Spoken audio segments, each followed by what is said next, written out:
So next on the list of assumptions is perspective. Now, perspective is your point of view, the way that you look at your role, your job, your function, organization, or industry. Now, as you transition more into a strategic role, the landscape or the scope of your influence changes dramatically. And so does the expectations from your stakeholders. Now, organizational leaders, they're expected to have a much wider, broader perspective of their role, of the business. They are expected to be more future looking and wider looking in their perspective. And when the leaders, they continue to operate from their narrow perspective of their old functional self, then it negatively impacts their presence and the way they are perceived by their stakeholders, peers, and everybody in the organization. There's a story of a tailor which probably will give you a little sense of exactly what we mean. So this tailor had the rare privilege of being chosen amongst all the other villagers to go and pay a visit to the Pope who was visiting in the region. So with big fanfare, he was seen off and asked to represent the village well. And when he came back, everybody was excited to hear what he had learned and seen there. So the whole village got together in the village square, and the village head got him to sit on the high chair. And he asked him, said, "So how was the Pope?"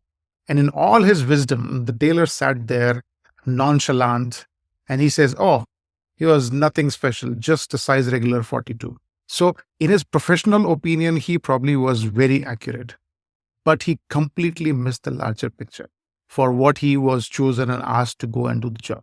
Now, as a story, it might sound very funny, but in real life, in the organization, this happens more often than not.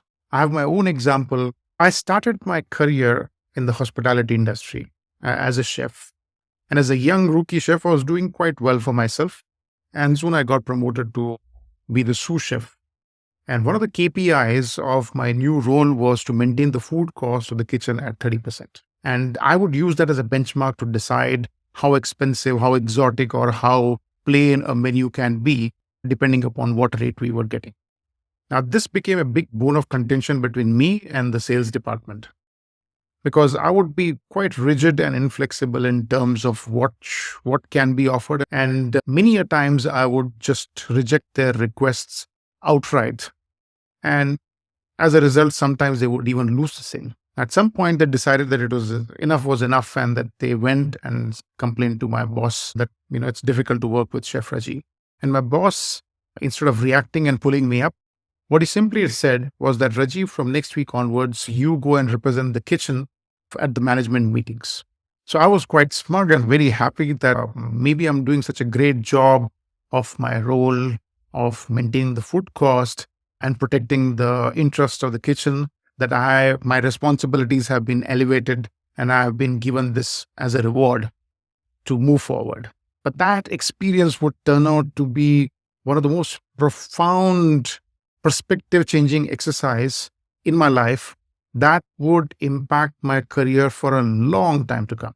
During those meetings, we had people from the sales, from maintenance, from front office, room revenues, everybody making their presentations and reports. And there I realized that the F&B, the food and beverage revenue contribution from the kitchen and the bar, was less than 30% of the total revenue of the hotel.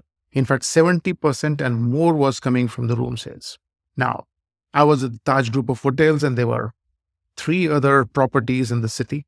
And our contribution was less than 25% to the group hotels. And we were also operating with other competitor hotels, and our market share at that time was about 40% of the total.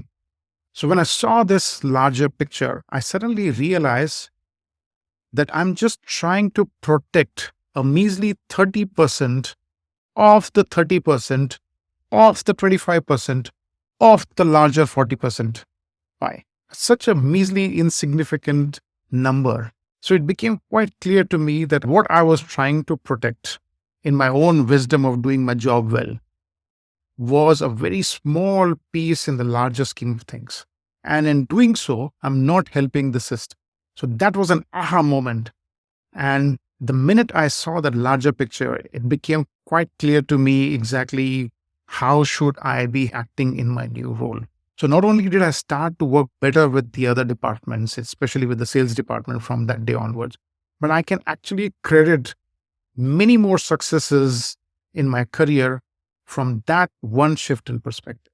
So the insight here is that in any role you can look at your role more as a transactional role, or you can see the bigger picture. In fact, there's a quote from Professor Ramcharan of Harvard Business School, who in his book The Leadership Pipeline wrote that maturity involves thinking like a business person rather than just a functionary, being able to consider how a decision impacts not only one's community, but also the larger society of which one is a member.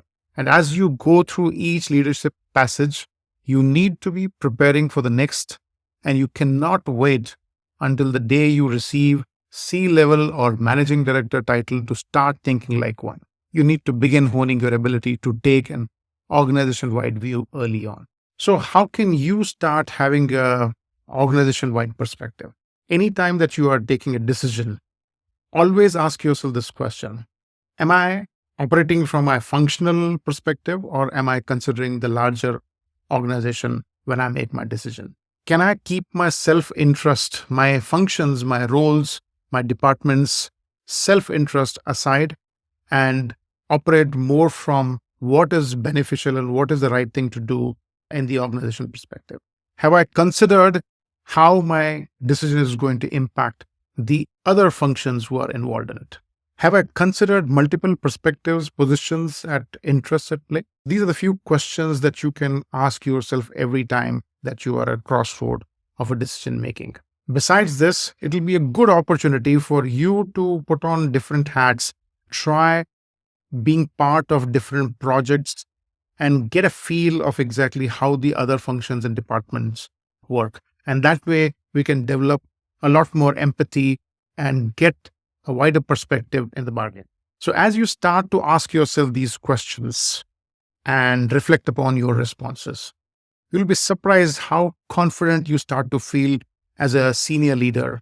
And that will reflect upon your reputation as it grows as a leader with presence.